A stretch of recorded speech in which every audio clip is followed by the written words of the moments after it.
Sir आपसे जानना चाहेंगे कि ऑडियंस ने आज एक रियलिस्टिक और लेयर्ड स्टोरी टेलिंग पसंद आ रही है, तो आपके हिसाब से इंडियन कंटेंट का डायरेक्शन में जा रहा है या फिर छल कपट उस जर्नी का हिस्सा है?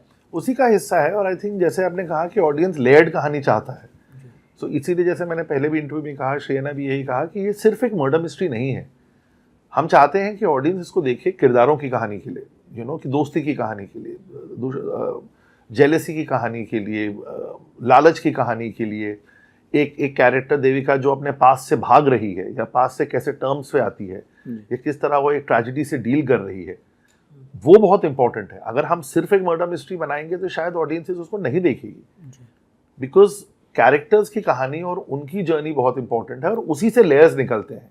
इसमें अगर 9 किरदार हैं तो हर एवरी कैरेक्टर इज डिफरेंट, एक दूसरे से अलग है, वो उसकी कहानी अलग है, उसकी जर्नी अलग है। इसीलिए आपको लेयरिंग मिलती है एक कहानी के अंदर, क्योंकि जब एक सीन क्राफ्ट करते हैं तो जब उसमें देविका आती है और एक और किरदार आता है तो उसकी प्ले आउट अलग होता है, बिकॉज वो अपने कैरेक्टर को लेके आते हैं। लेयरिंग इसे ही कहते हैं कहानी की, कि इन्वेस्टिगेशन नॉर्मल है, लेकिन जिस तरह से इन्वेस्टिगेशन हो रही है, जिस तरह से वो रिएक्ट कर रही है, वो लेयरिंग कैसे आप इवॉल्व करते हो ये कहानी के अंदर। इसीलिए छल कपट भी उसी का एक हिस्सा है, जहां पे इट्स नॉट एक सिर्फ मर्डर मिस्ट्री नहीं है, ये कहानी किरदारों की है, उनकी जर्नीज की है, दोस्तों की है, फ्रेंडशिप की है, और देविका की कहानी है। और देविका की लेयर्स जो हैं वो आहिस्ता आहिस्ता वो एंड में जाके आपको कहीं ना कहीं लास्ट सीन तक आपको देखनी पड़ेगी, बिकॉज तब तक आपको देविका नहीं समझ में आएगी। श्रेया आपसे जानना चाहते हैं कि जब आपको ये रोल मिला, जब स्क्रिप्ट पढ़ी आपने, तो रियल लाइफ में आपको लगा कि मतलब कि आप यहाँ हैंडल कर पाएंगे कि नहीं कर पाएंगे? बिल्कुल। मैंने पूरी स्क्रिप्ट पढ़ी नहीं थी। I think what is most important is that more than anything else, I think Devika ने और थिंक श्रेया ने ये कैरेक्टर्स को सुना था, उसने ये वर्ल्ड को सुना था। एंड जैसे जैसे स्क्रिप्ट बनती जा रही थी, हमें कॉन्फिडेंस था कि श्रेया इसको मना नहीं करेगी, because we were able to convince her on Devika और जो बाकी कैरेक्टर्स हैं उनकी जर्नी के ऊपर। That's what I feel. Actually, और मैं जब कोई स्क्रिप्ट पढ़ती हूँ, एज एन ऑडियंस पढ़ती हूँ फर्स्ट, क्या मुझे मज़ा आ रहा है? आई थिंक एक मज़ा आना भी बहुत ज़रूरी है। एज एक्टर्स हम बहुत स्क्रिप्ट्स पढ़ते रहते हैं, कुछ स्क्रिप्ट्स इमीडिएटली कनेक्ट होती हैं, कुछ एक इंस्टिंक्टिव लेवल पे आपको पता चल जाता है दैट आपको एक लीप ऑफ फेथ लेनी है।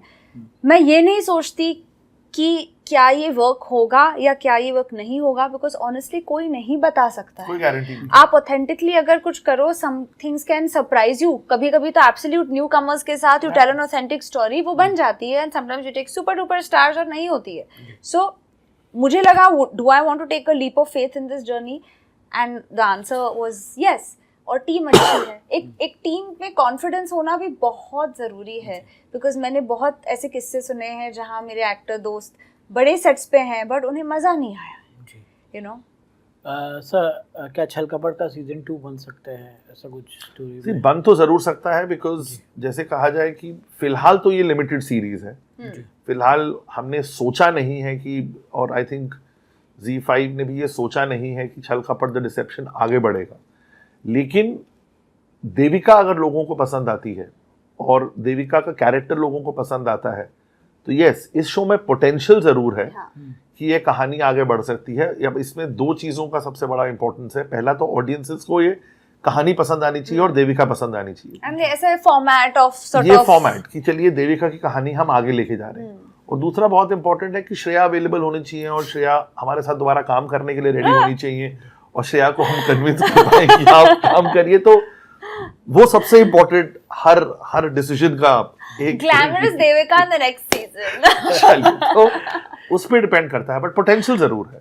श्रेया, बट फिजिकली कितना ड्रेनिंग था आपके लिए? मेंटली तो था ही, emotionally, but physically I mean honestly ये प्रोजेक्ट उस तरीके से ड्रेनिंग नहीं था, बट फिजिकली एक्चुअली ड्रेनिंग इसलिए था बिकॉज बहुत कम दिनों में हमने ये शूट किया है, तो बहुत भागम दौड़ी थी, और स्क्रिप्ट में काफ़ी चेंजेस भी थे as we were going along, तो एक अलग एक्सपीरियंस था मेरे लिए।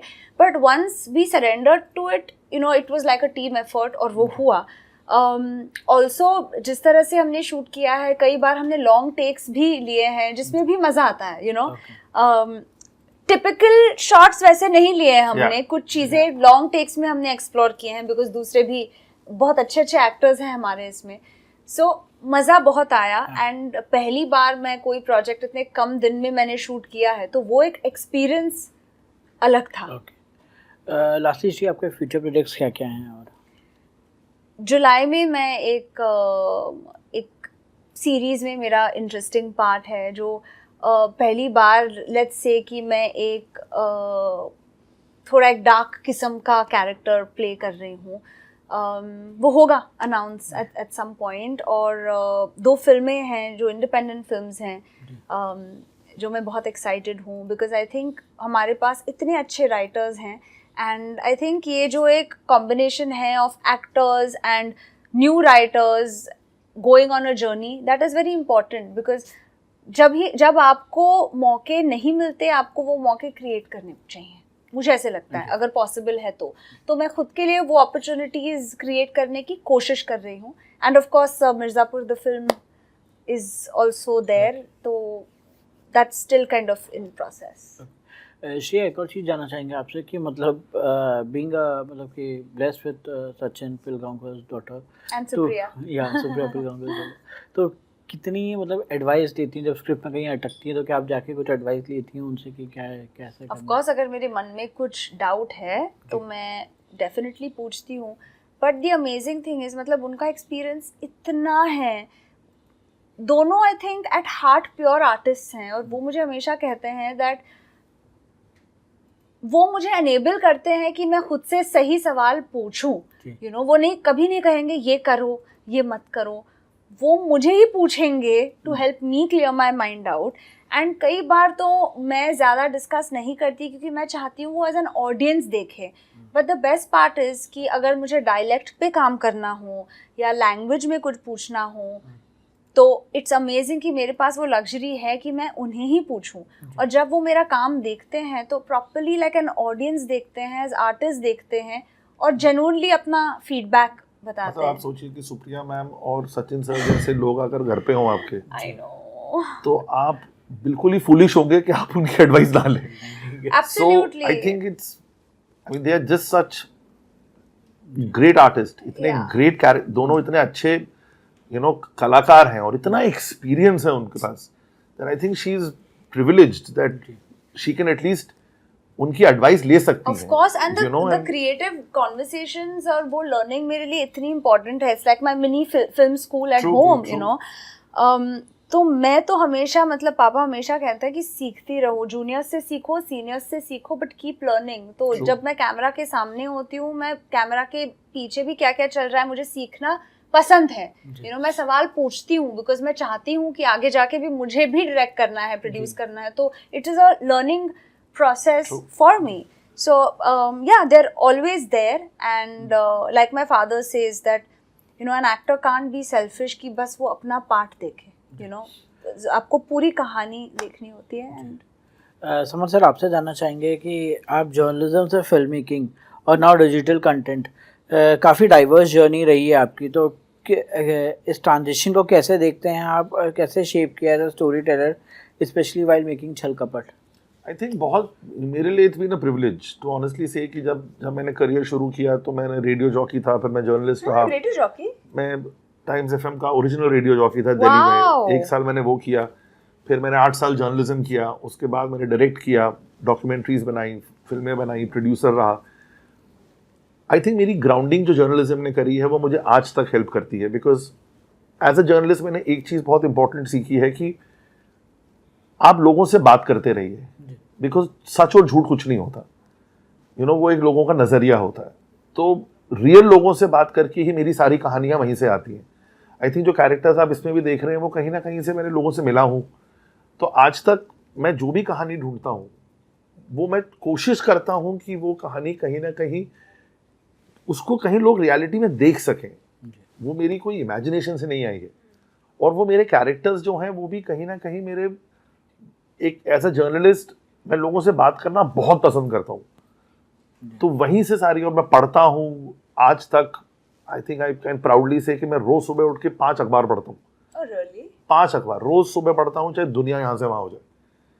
तो उन्हीं से कहानियाँ आती हैं, वहीं से कहानियाँ आती हैं, वहीं से लोगों को आपको कहीं से कोई थॉट मिल जाता है, कहीं से कुछ आपको एक कैरेक्टर मिल जाता है, और उसी को मिला जुला के फिर आप कहानी बनाते हैं। बिकॉज कहीं ना कहीं रोज हमारी जिंदगी में इतनी इंटरेस्टिंग चीजें हो रही हैं कि आपको कोई अपनी कहानी बनाने के लिए, इमेजिन करने के लिए आपको जरूरत नहीं पड़ती है। आप वहां से बहुत सारी चीजें ले सकते हैं। जैसे सोशल मीडिया पे हमने काम किया, तो ये सब चीजें, ये सारे आप जब देखेंगे शो, तो यही सोशल मीडिया इन्फ्लुएंसर्स आपको रोज अपने रोज की जिंदगी में दिखेंगे।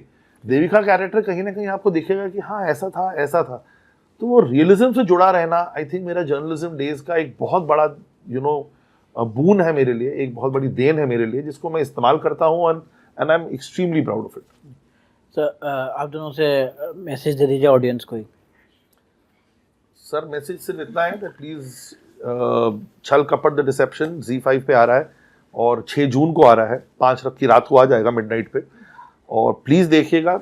Shreya Pilgaonkar is playing Devika, she is excellent in the show, and पहली बार कॉप का किरदार निभा रही हूँ, तो प्लीज जरूर देखिए छल कपट द डिसेप्शन। बहुत बढ़िया मजेदार मर्डर मिस्ट्री है, जरूर देखिए ZEE5 पर।